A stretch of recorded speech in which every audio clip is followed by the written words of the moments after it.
ಎಲ್ರಿಗೂ ನಮಸ್ಕಾರ. ನನ್ನ ಹೆಸರು ಅರವಿಂದ್ ರತನ್. ನೋಡಿ, ನೀವೇನಾದರೂ ಆಫೀಸಲ್ಲಿ ಕೆಲಸ ಮಾಡ್ತಾಯಿದ್ದೀರಾ, ನಿಮ್ಮ ಬಾಸ್ ಯಾವಾಗಲೂ ಪ್ರೆಷರ್ ಮಾಡ್ತಾಯಿದ್ದಾರೆ, ನಿಮ್ದು ಔಟ್ಪುಟ್ ಸರಿಗೆ ಬರ್ತಾ ಇಲ್ಲ ನೀವು ಕೆಲಸ ಸರಿಗೆ ಮಾಡ್ತಾಯಿಲ್ಲ, ನೀವು ಅನ್ಕೊತಿದ್ದೀರಾ ನಾನು ತುಂಬ ಎಫರ್ಟ್ ಆಗ್ತೀನಿ, ಯಾಕೋ ಮೈಂಡ್ ಸ್ವಲ್ಪ ಬ್ಲಾಕ್ ಆಗ್ತಾಯಿದೆ, ಕಾನ್ಸಂಟ್ರೇಷನ್ ಮಾಡೋಕ್ಕಾಗ್ತಾಯಿಲ್ಲ ಅನ್ನೋದಕ್ಕೆ ಇನ್ನೊಂದು ಈ ರೀಲ್ ನಿಮಗೆ.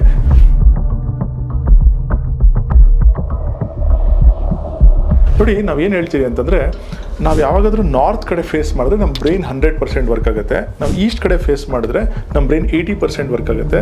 ನಾವು ವೆಸ್ಟ್ ಕಡೆ ಫೇಸ್ ಮಾಡಿದ್ರೆ ಬ್ರೈನ್ 60% ವರ್ಕ್ ಆಗುತ್ತೆ. ಅದೇ ಥರ ನಾವು ಸೌತ್ ಕಡೆ ಫೇಸ್ ಮಾಡಿದಾಗ ನಮ್ಮ ಬ್ರೈನ್ 20% ವರ್ಕ್ ಆಗುತ್ತೆ ಅಂತ. ಸೊ ಸಪೋಸ್ ನೀವೇನಾದರೂ ಸೌತ್ ಕಡೆ ಇಲ್ಲ ವೆಸ್ಟ್ ಕಡೆ ಏನಾದರೂ ಫೇಸ್ ಮಾಡ್ತಾ ಇತ್ತಂತಂದರೆ, ನಿಮಗೆ ಆಪರ್ಚುನಿಟಿ ಇತ್ತಂತಂದರೆ ನಾರ್ತ್ ಇಲ್ಲ ಈಸ್ಟ್ ಕಡೆ ಫೇಸ್ ಮಾಡಿಕೊಂಡು ವರ್ಕ್ ಮಾಡಿ ನೋಡಿ. ಒಂದು 2 ದಿವಸ ಟ್ರೈ ಮಾಡಿ ನೋಡಿ.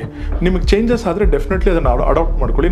ನಾವು ಯಾವಾಗಾದರೂ ಕಮರ್ಷಿಯಲ್ ವಾಸ್ತು ಅಂತ ಬಂದಾಗ, ಇಲ್ಲ ದೊಡ್ಡ ಆಫೀಸಸ್ಗೆ ವಾಸ್ತು ಪ್ಲ್ಯಾನ್ ಮಾಡಿದಾಗ ನಾವು ಆದಷ್ಟು ಎಂಪ್ಲಾಯೀಸ್ನ ನಾರ್ತ್ ಇಲ್ಲ ಈಸ್ಟ್ ಕಡೆಗೆ ಕುಣ್ಸೋಕ್ಕೆ ಡಿಸೈನ್ ಮಾಡ್ತೀರಿ ಬೇಸಿಕಲಿ.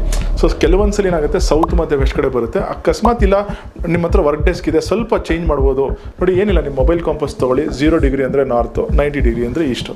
ಅಷ್ಟನ್ನು ನೋಡ್ಕೊಂಡು ಅದ್ರ ಒಳಗಡೆ ನೀವು ಪ್ಲ್ಯಾನ್ ಮಾಡ್ಕೊಳ್ಳೋಕೆ ಟ್ರೈ ಮಾಡಿ. ನೀವು ಒಂದು ಚೇಂಜಸ್ ಮಾಡ್ಕೊಂಡು ನೋಡಿ, ಡೆಫಿನೆಟ್ಲಿ ಒಳ್ಳೆಯದಾಗುತ್ತೆ.